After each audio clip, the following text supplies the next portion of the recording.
23 پہ علم کے بارے میں یہ تحریک موجود ہے. کہتے ہیں آپ جوان ہوئے تو آپ کو عنایت ربانی اور جذبہ غیبی نے پا لیا اور اللہ کے سوا ہر چیز سے بیزار ہو گئے اور اپنے رب کی طرف ہماتن متوجہ ہو گئے. آپ نے خلوت اختیار کر لی اور لوگوں سے کنارہ کش ہو گئے. حضور دائمی اور پاس انفاس جو مرتبہ احسان سے عبارت ہے یکا یک آپ کو عطا کیا گیا اور آپ مرجع خلائق ہو گئے. تو میں نے جو احسان کا معنی یہ حضوری کی کیفیت سے کیا، یہ صرف ہمارا بیان کردہ مطلب نہیں بلکہ حضرت مولانا عبداللہ غزنوی مرحوم بھی یہی بیان اس کا معنی بیان کر رہے ہیں. حضور دائمی اور پاس انفاس جو مرتبہ احسان سے عبارت ہے یکا یک آپ کو عطا کیا گیا اور آپ مرجع خلائق ہو گئے. اب سامعین آپ دیکھیں کہ ان حضرات نے کس طرح مفہوم کو بدل ڈالا، کس طرح معنی بدل ڈالا، محض اشکال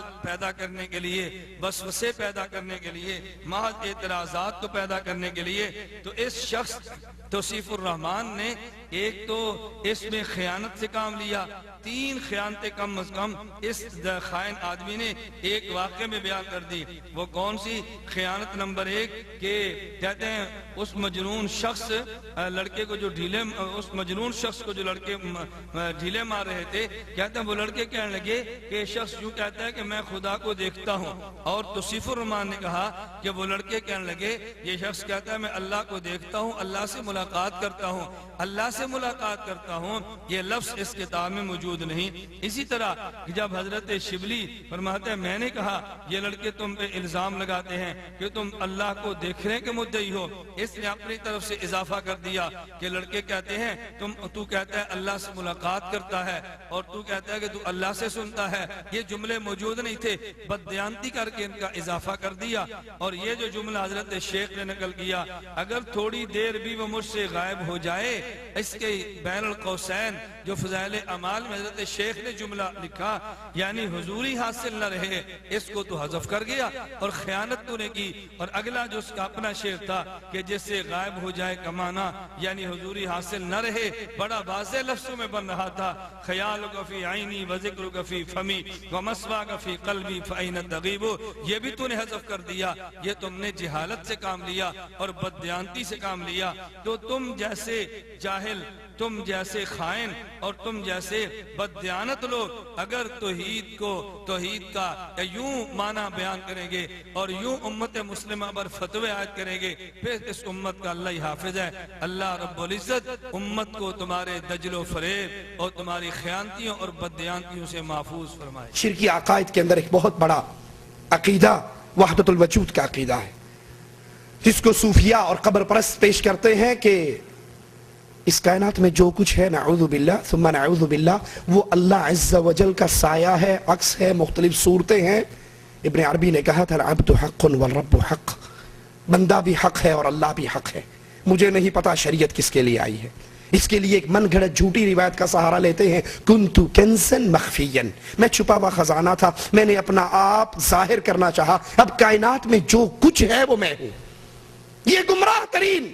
اہل شرک کا سب سے گندہ عقیدہ وحدت الوجود کا عقیدہ. وحدت الوجود کا یہ کفریہ عقیدہ، غور کیجئے گا، بڑی عجیب بات کہنے لگا ہوں. وحدت الوجود کا یہ کفریہ عقیدہ کفار مکہ کے اندر بھی نہیں تھا. اس کفر کی عقیدے کو کفار مکہ بھی نہیں مانتے تھے، وہ بھی خالق اور مخلوق کے فرق کو سمجھتے تھے. اب ان کے نام سے شیطان نے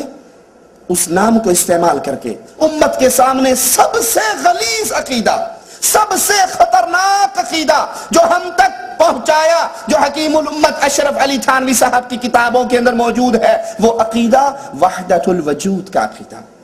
اور یہ یاد کر لیجئے، یہ عقیدہ وحدت الوجود اتنا غلیظ عقیدہ ہے، اتنا کفریہ عقیدہ ہے کہ اس جیسا کفر شاید دنیا میں زمین کے سینے پہ اور کوئی موجود نہ ہو. اور یہ عقیدہ کیا ہے کہ ہر چیز ایک ہی وجود ہے، ہر چیز اسی اللہ کا وجود ہے، شکلیں مختلف ہیں، حقیقت میں اندر وہی ہے. اس کے لیے ایک جھوٹی من گھڑت روایت کا سہارا لیتے ہیں کنتو کنزن مخفین کہ مالک نے کہا، اور یہ جھوٹ ہے میرے اللہ عز و جل کی طرف. اللہ نے کہا میں چھپا ہوا خزانہ تھا، میں نے اپنے آپ کو ظاہر کرنا چاہا، تو میں اب دنیا میں جو کچھ ہے وہ میری ہی صورتیں ہیں، میں نے مختلف صورتیں اپنا لی اور دنیا میں آ گیا۔ یہ کفر کا عقیدہ وحدت الوجود کا، اس کو سامنے رکھیے۔ آپ نے توصیف الرحمن کی زبان سے قائلین وحدت الوجود کا تذکرہ سنا،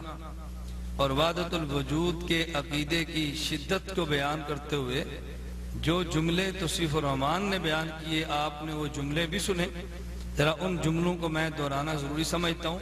تاکہ آئندہ چل کر جو میں گفتگو کروں اس کو سمجھنے میں آپ کو آسانی پیدا ہو جائے۔ توصیف الرحمن نے عقیدہ وحدت الوجود کو بیان کرتے ہوئے کہا، کہتے ہیں وحدت الوجود کا کفریہ عقیدہ کفار مکہ کے اندر بھی نہیں تھا،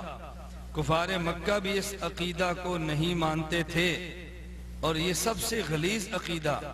سب سے خطرناک عقیدہ ہے۔ اور اسی وحدت الوجود کے عقیدے میں کہتا ہے اتنا غلیظ عقیدہ، اتنا کفری عقیدہ ہے کہ اس جیسا کفر دنیا میں زمین کے سینے پر شاید موجود نہ ہو، اور کہتا ہے اہل شرک کا سب سے گندا عقیدہ۔ پہلے توصیف الرحمن نے اس عقیدے کی شدت کو بیان کرتے ہوئے کفریہ،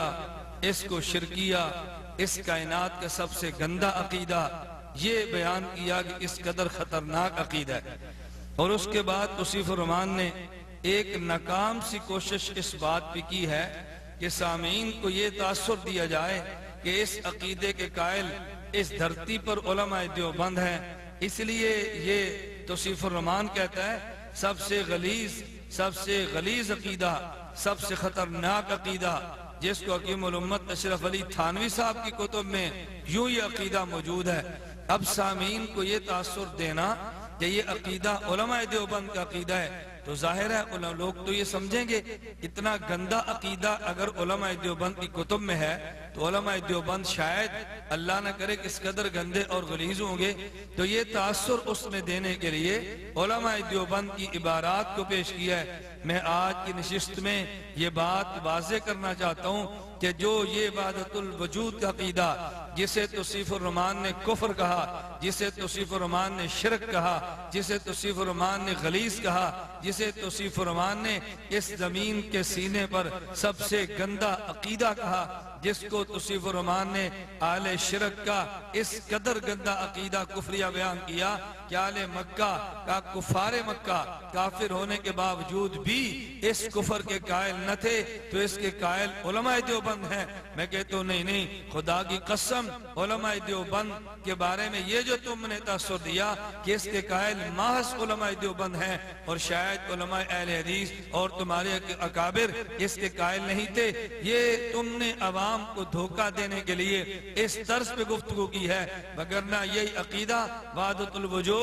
علماء اہل حدیث اور اکابرین کی اہل حدیث کی کتب میں بڑی وضاحت کے ساتھ موجود ہے۔ مثال کے طور پہ اہل حدیث علماء میں سے ایک بہت بڑے اور جید عالم نواب سید صدیق حسن خان بھوپالی مرحوم جو 222 کتب کے مصنف ہیں اور اتنا بڑا اہل حدیث مسلک کا عالم کہ جس کے بارے میں مولانا ثناء اللہ امرتسری لکھتے ہیں ہندوستان کے نامور سلفی اہل حدیث مولانا نواب صدیق حسن خان مظالم روپڑی صفحہ نمبر 13، اور یہی وہ عالم کہ جن کے بارے میں میر ابراہیم سیالکوٹی صاحب تاریخ اہل حدیث صفحہ نمبر 399 پر یہ تحریر کرتے ہیں، کہتے ہیں شیخ و شیخنا حضور پر نور نواب سید صدیق حسن صاحب، اور یہی نواب صدیق حسن صاحب جن کی کتاب الروضۃ الندیہ اہل حدیث مسلک کے مدارس میں بطور نصاب کے پڑھائی جاتی ہے، بلکہ